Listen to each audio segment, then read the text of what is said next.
V for Vendetta. Ideas, though, are bulletproof. And I just thank God I know people like you, Mike, and I thank God we're part of the 21st century, 1776.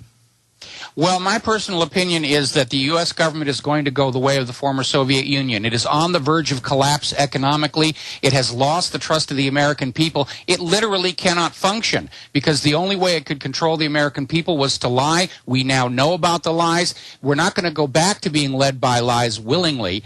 And as a result, I'm convinced this government is doomed. There is no way to save it. And we're seeing a lot of panic on their part right now. But in the end, I think it is going to collapse, and we're at the point where we have to start thinking, what do we want to bring on to replace it? All right. By the way, Provocateurs and In the Fed Rally article is up. I'm looking at photos and videos of these guys. They're definitely cops. These aren't just provocateurs or hired informants. I can look at these guys. They are police, 100%. All right, Mike, I want to start going to calls in the next segment and then get into the whole 9/11 situation coming up with you. Maybe it could be a little bit in the next hour, but I got to get into this overall militia demonization that's going on. Speaking of that, it's come out in state testimony, and I've talked to people involved at the state hearing. We're working on getting some of them on the next few days, including state representatives. And state police were censured, did get in trouble by the state attorney general over this. And the deputy lieutenant governor also exposed what was happening. But it turns out, you look at these guys, classic MO. They're cops. They're wearing these yellow bands. They're wearing the same outfits. They have the cop build. But the state's also reporting that they were there saying, let's do illegal things, let's attack. And we said this in Denver. We said this in Ottawa. We've been right every time. When you look at them, you can instantly tell a cop. You know, they normally only put cops they think can take care of themselves in these situations. They're normally about 6'2" to 6'5", big arms. It's the steroid-type cops. The intelligence units, these are probably feds. A lot of times they command squads, though, of meth heads that are under them, the local foundation drug addicts, and they've been caught. And they have anarchist sites that attack me. We know they're feds as well. They've been caught getting federal money. But the state's reporting they think this was provocateur. I agree. Looking at them, we'll put the image up on screen.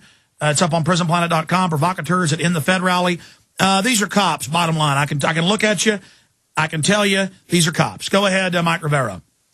Well, first of all, I want to start off by saying that I know everyone talks about revolution and guns and militias and the rest of it, but the reality is this revolution is already underway, and it's going to be one with keyboards, not with firearms. It's going to be one with microphones. It's going to be one with computers and so forth and so on. But the government is desperate to recast the image of the opposition into that of a villain, because it all comes down to public support. The side with the most public support is going to win. When the founding fathers wanted to start a new nation and kick the old government out, they needed support of the general public.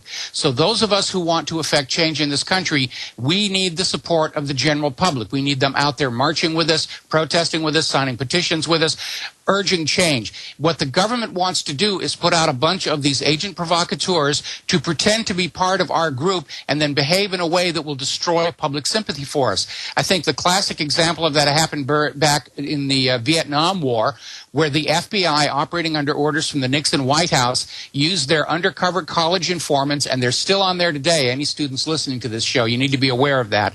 And they used their undercover college informants to organize a multi-campus anti-war demonstration in front of the Disneyland theme park in Anaheim, California. Once they were there, the undercover agents provocateurs led the protest inside the park and started causing a lot of property damage. The newspaper photographers showed up, took pictures, the National Guard showed up. The next day it was on every newspaper in America, and in that one headline of those so-called peace activists beating up on Mickey Mouse, they completely discredited the anti-war movement, which allowed the Vietnam War to continue for another 2 years. And it later came out in the Senator Church Committee. This is all confirmed that they do this. And now it's coming out. We fingered years ago Hal Turner as FBI, and now it's admitted he is. Yeah, they're using that as his defense in court, that he was only doing what the federal government told him to do. I mean, the government survives by creating the very enemies we're supposed to be afraid of. The Symbionese Liberation Army was manufactured by the FBI. They kidnapped Petty Hearst to guarantee themselves newspaper coverage. And that And by the way, that's now been declassified, that it was all staged with her, staged with the Hearst family. That's Popular Mechanics. You know, the father of yellow journalism, all staged. All staged.